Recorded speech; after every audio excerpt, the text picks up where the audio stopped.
काय एक्सपिरियन्स सांग 6 वर्षाचा तुमचा. नमस्कार, मी संकेत आगरे तुमचं स्वागत करतो आपल्या ब्लॉगमध्ये. तर आज आम्ही चाललोय क्रिकेट खेळायला आणि आमची जी टीम आहे तिकडे मागे आहेत आणि आम्ही सगळे असे बाईकने चाललोय 2-2च्या पेअरमध्ये. तर चला तर मग तुम्हाला एक आजचा क्रिकेटचा ब्लॉग तुम्हाला दाखवतो.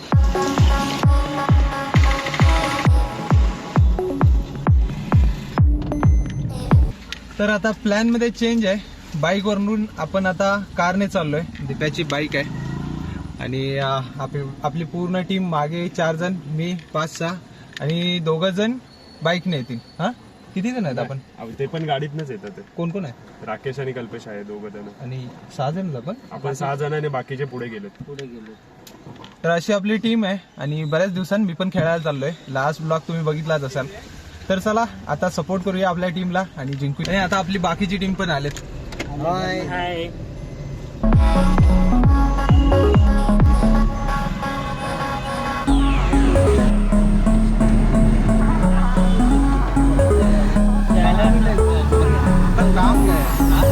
तर आता केळी घेतलेत नाश्त्याला, म्हणजे सकाळचा नाश्ता कोणी करून नाही आलाय त्यामुळे.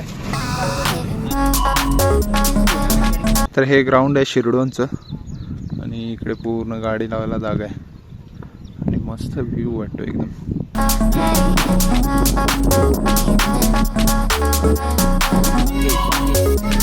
दिन्या वर्सेस समीरची मॅच चालली आहे.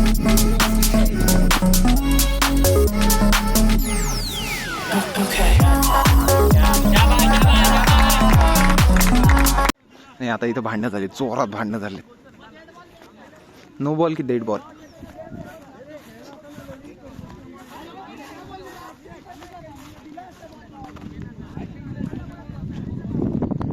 The matter solve.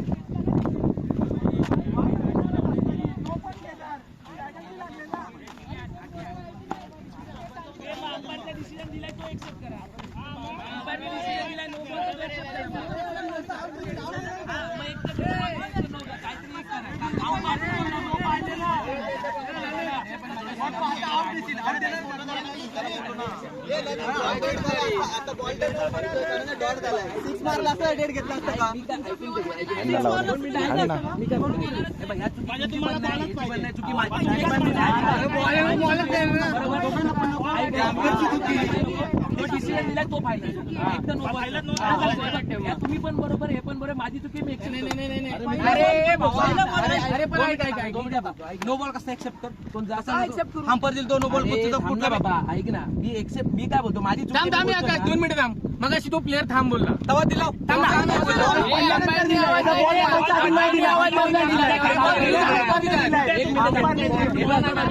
पडल्यानंतर तो बोलला आणि बॅट फिरवली.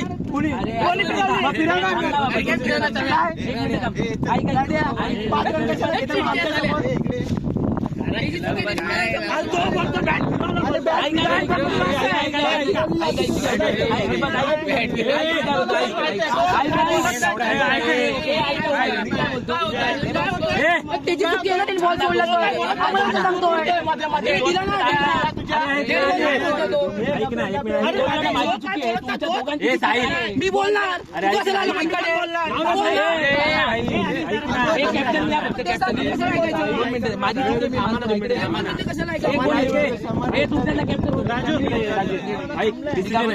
आता डिसिजन फायनल आहे. जो मी बॉल दिला तो मी, तुझी पण चुकी नाही. जो बॉल दिला मी एक्सेप्ट करतो, पण पुढचा बॉल तसं तो फ्री हिट नसेल. नो बॉल असेल, ठीक आहे, हा बॉल नो बॉल आहे, पण पुढचा फ्री हिट नाही. रन वाढतो एक.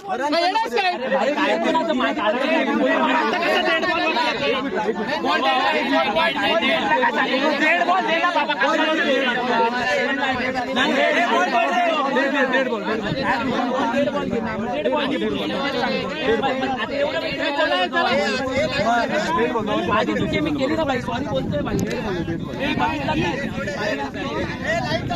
Matter solve. जोरात मॅटर होता, जोरात मॅटर होता. फुल राडा, फुल राडा. आमची टीम इकडं प्रॅक्टिस करते आता. आमची टीम 1 2 2 3 4 5 6 7 मी 8.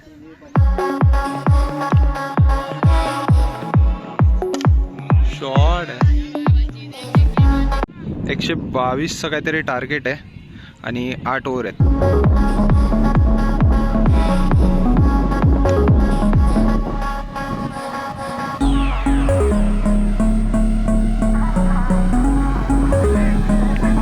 दहा रन झालेत पहिल्या ओव्हरमध्ये आणि अजून 110 रन पाहिजेत. आणि टीमचा मेन बॅट्समन आला आहे दिनेश.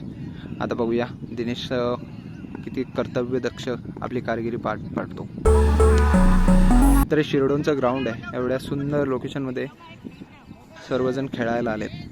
आणि ही इकडे राहिली डोंबिवली सिटी पूर्ण, आणि हा इकडे राहिला मलंगड पूर्ण धुक्यामध्ये व्यापलेला आहे.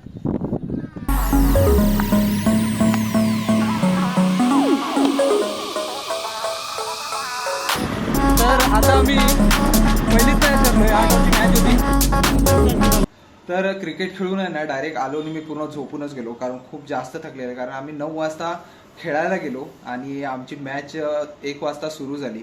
1 वाजता सुरू झाल्यानंतर 8 ओव्हरची मॅच होती आणि आम्ही ती मॅच हरलो, ठीक आहे. पण 1 वाजताची मॅच चालू झाली, ती 3 वाजता संपली. आम्ही 4 वाजता घरी आलो तोच झोपलो आणि जस्ट उठलो आणि मॅच चालू आहेत आपल्या पबजीच्या. तर त्या बघत होतो. गॉल्डलाईकची मॅच एकदम भारी जात आहेत. गॉल्डलाईक पण आपली चांगली खेळते. तर ठीक आहे, चांगले खेळतील. आणि आता जस्ट म्हणजे उठल्यानंतर माझा एक प्लॅन झाला. मग मी जाऊन केक बुक केला, कारण काल दादाची ॲनिव्हर्सरी होती, दादा वहिनीची, आणि मला ती सेलिब्रेट करायला मिळाली नाही. कारण मी काल साईटवरती होतो आणि मेंटली डिस्टर्ब होऊनच घरी आलेलो. कारण काल काम माझं काही झालेलं नाही साईटवरती. त्यामुळे मी जास्त असा स्ट्रेस होऊन आलो तोच म्हणजे 7-7:30ला आलो तोच झोपून गेलो. आणि त्याच्यानंतर मग सेलिब्रेट करायलाच मिळालं नाही. तर आजचा माझा प्लॅन आहे की आज आपण दादा वहिनीची ॲनिव्हर्सरी सेलिब्रेट करूया आणि एन्जॉय करूया ती. चला तर मग मी तुम्हाला तेही दाखवतो, आज दादाची आणि वहिनींची ॲनिव्हर्सरी. तर हा केक आणलाय हॅपी ॲनिव्हर्सरीचा.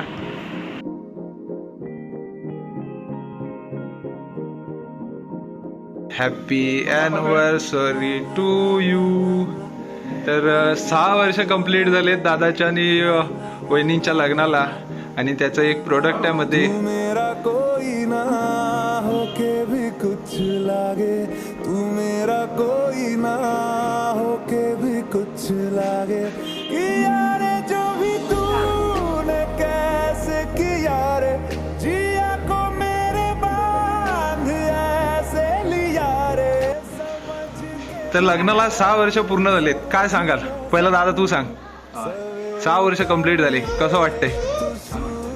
आधी सांग काय छान, म्हणजे नक्की काय एक्सपिरियन्स सांग 6 वर्षाचा तुमचा. 6 वर्ष मी